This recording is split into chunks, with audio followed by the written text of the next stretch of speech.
नमस्कार, आप देख रहे हैं एएमजी न्यूज। आपके साथ मैं नीला। शहर और आसपास की खबरों को लेकर हम हाजिर हैं। जमशेदपुर में चल रहे मतदाता सूची पुनरीक्षण कार्यक्रम के तहत एक बैठक का आयोजन जिले के उपायुक्त की अध्यक्षता में संपन्न हुआ। इस कार्य में जुड़े तमाम सरकारी पदाधिकारियों को इस दौरान कई दिशा निर्देश दिए गए। विगत 9 नवंबर से ये अभियान शुरू किया गया है, जो आगामी 8 दिसंबर तक चलेगा। इसके तहत जिला प्रशासन ये सुनिश्चित कर रही है कि कोई भी वोटर इस लिस्ट से छूटे नहीं। खासकर दिव्यांगजन, ट्रांसजेंडर, ग्रामीण इलाकों में निवास करने वाले, वैसे ट्राइबल जो आधुनिकता से दूर हैं, इन सभी में वैसे वर्ग जिनकी उम्र 18 वर्ष हो चुकी है, ऐसे तमाम मतदाताओं को मतदाता सूची से जोड़ना है। साथ ही निर्वाचन आयोग के निर्देश के तहत वोटर कार्ड और आधार कार्ड को आपस में लिंक भी करना है। इन तमाम विषयों को लेकर इस बैठक में चर्चा की गई, जहां जिले के उपायुक्त के अलावे तमाम आला अधिकारी, तीनों निकायों के पदाधिकारी एवं तमाम बीएलओ शामिल रहे। इस कार्य को समय सीमा के अंदर पूरा किए जाने संबंधी निर्देश जिले के उपायुक्त ने सभी को दिया है। आज मानगो जेएनएससी चुकसलाई में काम करने वाले हमारे जितने city mission managers, city managers, CRPs, community resource person जिनको हम सीआरपीज बोलते हैं, कम्युनिटी ऑर्गेनाइजर्स, सीओ, हमारे जितने सुपरवाइजर्स हैं, डोर टू डोर कचरा कलेक्ट करते हैं वो सुपरवाइजर्स, हमारे सीडीपीओज, लेडी सुपरवाइजर्स, सदर प्रोजेक्ट की जितने हमारे आंगनवाड़ी वर्कर्स, बाकी के कुछ मानगो आज़ाद नगर एरिया के हमारे सोशल ऑर्गेनाइजेशंस, एनजीओज काम करने वाले वो सब लोग, इन लोगों के साथ आज एक form 6, form 6B, form 7, form 8 और अन्य जैसे वोटर आईडी के साथ कनेक्शन हो गया 6B के अंतर्गत। इसका एक ओरिएंटेशन कम प्रशिक्षण दिया गया। मतदाता सूची पुनरीक्षण SSR 23 के तहत 8 दिसंबर तक इस कार्यक्रमों का आयोजन किया जाना है, जिसमें पर्टिकुलरली वल्नरेबल ट्राइबल ग्रुप्स का 2 दिन में कवरेज हो चुका है। आज रैन बसेरा और शेल्टर होम में रहने वाले लोगों को हम कवर कर रहे हैं। कल हम 80% या उससे ज़्यादा उम्र दराज जो लोग हैं उनको हम कवर करेंगे। और हम आगे आने वाले 1-2 दिनों में जो ट्रांसजेंडर्स हैं, तृतीय पंथी जो हमारे भाई बहन हैं, उन लोगों को भी हम इसमें ऐड कर रहे हैं। तो ये सारा काम इस पुनरीक्षण के कार्यक्रम में हो रहा है। साथ ही साथ जिन लोगों के वोटर कार्ड ऑलरेडी बने हुए हैं मगर आधार के साथ नहीं लिंक हो रहे हैं, खास करके असेंबली कॉन्स्टिट्यूंसी जमशेदपुर ईस्ट और जमशेदपुर वेस्ट में आधार लिंकेज का नंबर इतना प्रोग्रेसिव नहीं है। उस केस में एक कम्युनिटी के थ्रू एक कॉन्फिडेंस बिल्डिंग मेजर करना ज़रूरी था। लोगों के बीच में एप्रीहेंशन है कि आधार का इस्तेमाल किसी अन्य कामों के लिए किया जाएगा, तो हम कैसे सुरक्षित रहें। जमशेदपुर के टाटा नगर स्टेशन के समीप रेलवे की जमीन पर अतिक्रमण कर 40 वर्षों से चल रहे होटल को शुक्रवार रेल प्रशासन ने ध्वस्त कर दिया है। भारी सुरक्षा इंतजाम के बीच यहां होटल को जमींदोज कर दिया गया। बता दें कि होटल काफी बड़े भूभाग में था और करीब 40 वर्षों से यहां होटल संचालित था। विगत 25 वर्षों से इस अतिक्रमण को हटाने हेतु रेल प्रशासन प्रयासरत थी, लेकिन हर बार होटल के संचालक उच्च न्यायालय से स्टे लाकर बचते रहे। लेकिन वर्तमान समय में होटल के संचालक एक आपराधिक मामले में जेल में बंद है और इस बार वो न्यायालय से स्टे नहीं ले पाए और अंततः शुक्रवार को रेल प्रशासन ने बुलडोजर के माध्यम से इस होटल को जमींदोज करवा दिया। इस दौरान बड़ी मात्रा में सुरक्षा बलों की तैनाती की गई थी। भारी सुरक्षा के बीच होटल को तोड़ा गया। गौरतलब है कि होटल सन 1980 से यहाँ संचालित थी और लगभग 24 घंटे इस होटल में काम होता था। चलाया जा रहा है सर? ना, विशेष अभी रेलवे का मतलब जो भी जब भी जैसे आएगा ज़रूरत पड़ता है उसी हिसाब से काम होता है। कितने वर्ष पुराना ये होटल पर? जो रिकॉर्ड है कि रिकॉर्ड हिसाब से तो वो करीब 40 साल का है। सर इतने दिनों से इस पर क्यों अभियान नहीं चलाया गया? क्या वो क्या था वो तो मैं पुराना ये नहीं बता सकता हूँ। अब फिलहाल ये कोर्ट का ऑर्डर था जो कि हमारा रेलवे का फेवर में हुआ, तो इसे अभियान हुआ है। स्टे की भी बात आ रही है कि बार स्टे लाया गया। अभी वो फाइल देखने का पता चला, क्योंकि मतलब पीछे क्या हुआ उसका मैं एनालिसिस नहीं किया, क्योंकि हमारा जो काम दिया गया कि उसको तोड़ने का, इसका छोड़। विश्व दिव्यांगता दिवस के मौके पर शहर के दिव्यांगों के द्वारा एक रैली निकाली गई। सभी जिला मुख्यालय पहुंचकर जिले के उपायुक्त के साथ मुलाकात किए।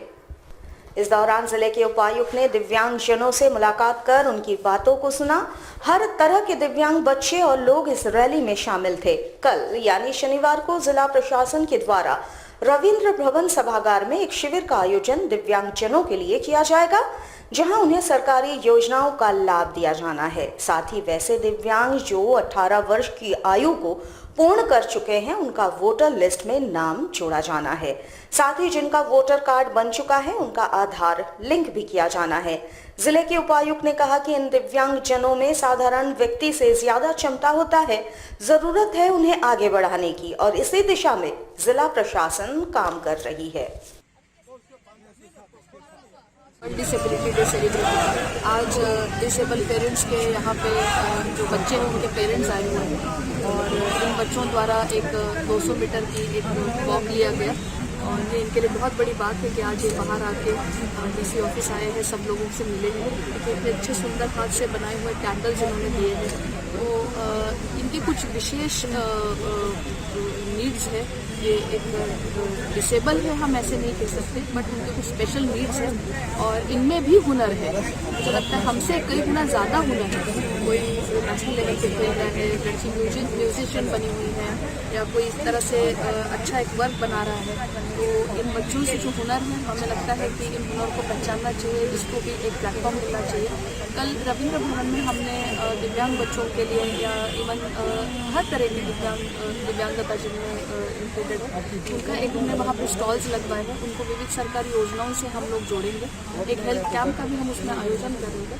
और जब आप सब लोग जानते हैं कि हमारे यहाँ पे रोल डिवीज़न का काम चल रहा है, तो उसमें भी जो बच्चे 17 से 19 साल के हैं, उनके अब तक वोटिंग कार्ड्स नहीं बने हैं, उनके भी हम लोग कार्ड्स बनवाएंगे और उनको जिनके कार्ड्स बने हैं उनको हम आधार के साथ एनरोल करेंगे और बाकी की योजनाओं के साथ भी हम जोड़ेंगे। मुझे बहुत अच्छा लग रहा है सारे बच्चों के बीच में। जमशेदपुर सहित देश के सभी जिलों में शुक्रवार को तमाम ट्रेड यूनियनों के द्वारा संयुक्त रूप से मजदूरों का देशव्यापी विरोध दिवस मनाया गया। इनके द्वारा एक रैली निकाली गई जो जिला मुख्यालय पहुंचकर प्रदर्शन में तब्दील हो गई। बता दें कि देश भर में 11 ट्रेड यूनियनों के द्वारा संयुक्त रूप से ये प्रदर्शन किया गया। सभी ने इस दौरान केंद्र सरकार की मजदूर विरोधी नीतियों का विरोध किया। प्रदर्शनकारियों के अनुसार केंद्र सरकार ने पुराने श्रम कानूनों को हटाकर 4 श्रम कोड लागू किए हैं जो मजदूरों के हितों में नहीं है। साथ ही देश भर में मजदूरों को न्यूनतम मजदूरी आज भी नहीं मिल रही है। सरकारी उपक्रमों को निजी हाथों में बेचा जा रहा है, जिससे मजदूरों का शोषण बढ़ रहा है। ऐसे में तमाम ट्रेड यूनियन ये मांग करती है कि केंद्र सरकार इन सब में बदलाव लाए और मजदूर हितों की रक्षा करे, अन्यथा आगे तमाम ट्रेड यूनियन उग्र आंदोलन को बाध हो जाएगी। इसमें केंद्र सरकार की मजदूर विरोधी नीतियों के खिलाफ में राष्ट्रव्यापी तौर पर स्तर पर आक्रोश दिवस मनाया जा रहा है, विरोध प्रदर्शन दिवस मनाया जा रहा है। जितनी भी ट्रेड यूनियन सेंटर्स हैं, देश की करीब 11 ट्रेड यूनियन हैं, सारे ट्रेड यूनियन मिल करके और केंद्र सरकार की जो नीतियाँ हैं, जो हमारे लेबर कोड है, जो नए लेबर कोड प्रस्तावित क्या है, संसद में पास हो चुका है, लागू होना बाकी है। उसके अलावा न्यूनतम मजदूरी बढ़ाने की मांग है, सार्वजनिक उपक्रमों को बेचने से बंद करने की मांग बात है। ऐसे तमाम जितने भी हमारे मजदूरों के हक में जो हमारी डिमांड है, उसको लेकर के सारे जिलों में देश के आज हमारे जितने ट्रेड यूनियन सेंटर्स हैं विरोध प्रदर्शन कर रहे हैं और सरकार तक अपनी आवाज़ को पहुंचाने का काम कर रहे हैं कि सरकार हमारी आवाज़ को सुने, सरकार मजदूरों के हित की बात सुने और सरकार पूंजीपतियों की दलाली को बंद करे और मजदूरों के हित में काम करना शुरू करे। अगर नहीं करेगी तो यह आंदोलन और उग्र होगा आने वाले दिनों में। गर्भपात एक अपराध है, इस विषय पर जमशेदपुर के आईएमए भवन में एक कार्यशाला का आयोजन किया गया, जिसमें बतौर मुख्य अतिथि civil surgeon doctor Sahir Paul शामिल हुए। कार्यशाला में शहर के सभी डॉक्टर और स्वास्थ्य कर्मी भी शामिल रहे। कार्यशाला के माध्यम से पीसीपीएनडीटी एक्ट के संबंध में विस्तार से जानकारी दी गई। कार्यशाला के संबंध में डॉक्टर साहिर पॉल ने बताया कि लोग अज्ञानतावश गर्भपात कराते हैं, जो कानूनन अपराध है। उन्होंने बताया कि कुछ लोग स्वार्थ के वश में बेटे की चाहत लिए गर्भपात कराते हैं, जो कि सरासर गलत है।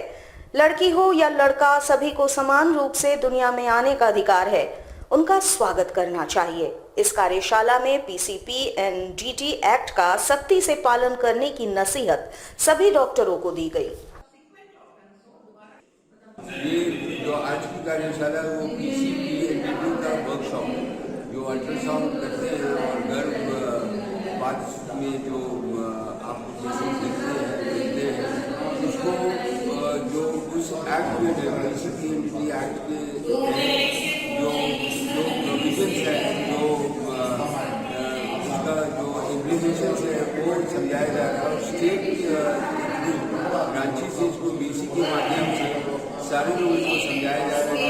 जिसमें सारे एग्जीक्यूटिव मैजिस्ट्रेट्स हैं, एमआईसीज हैं, सीओ, बीडीओ और सारे प्राइवेट क्लिनिक्स के जो धारक हैं वो सारे लोग यहाँ मौजूद हैं। और हम लोग के बीच रांची से director in chief health services doctor Krishna Kumar भी हमारे साथ जुड़े हुए हैं यहाँ पर। सरायकेला जिले के कपाली ओपी क्षेत्र में नो एंट्री जोन में भारी वाहनों का धड़ल्ले से प्रवेश जारी है। शुक्रवार को क्षेत्र के अलकबीर पॉलिटेक्निक कॉलेज रोड में एक तेज रफ्तार अनियंत्रित अवैध बालू लदे ट्रैक्टर ने बाइक सवार को टक्कर मार दी, जिससे बाइक सवार गंभीर रूप से घायल हो गया। मिली जानकारी के अनुसार जमशेदपुर के आजाद नगर रोड नंबर 15 निवासी नौशाद अहमद बाइक से राशन लाने गया था। इसी बीच अलकबीर रोड में तेज गति से आ रहे अनियंत्रित बालू लदे ट्रैक्टर ने पीछे से उन्हें टक्कर मार दी।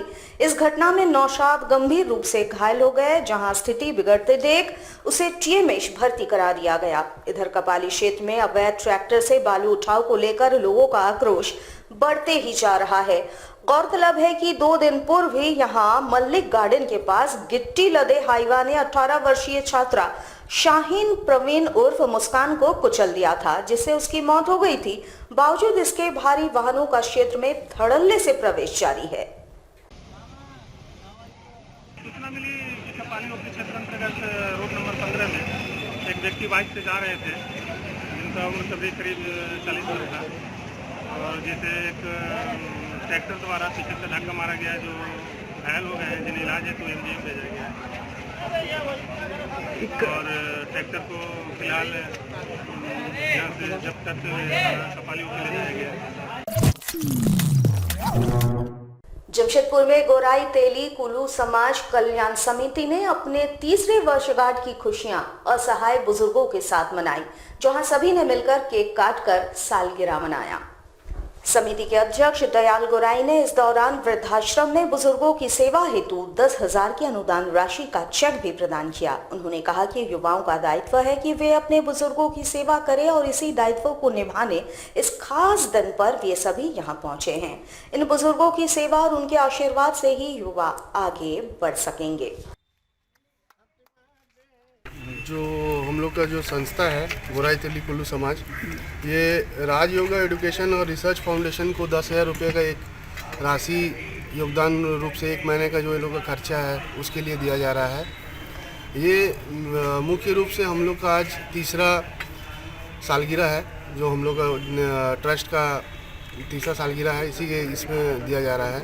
आज यहाँ आके हम सबको बहुत खुशी महसूस हो रहा है कि हम लोग ऐसा एक कार्यक्रम कर रहे हैं, और आगे का जितना हम लोग का युवा और जो भी है सबको हम लोग इसके लिए आमंत्रित करते हैं कि इस तरह का प्रोग्राम आगे भी होगा, आगे के साल में भी होगा, और हर साल इसी तरह हम लोग आगे बढ़ते रहेंगे।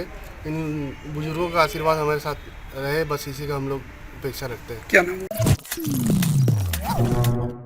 आज के लिए बस इतना ही। कल आपसे फिर मिलेंगे कुछ नई खबरों के साथ। तब तक के लिए एमजी न्यूज की पूरी टीम को दीजिए इजाजत। नमस्कार।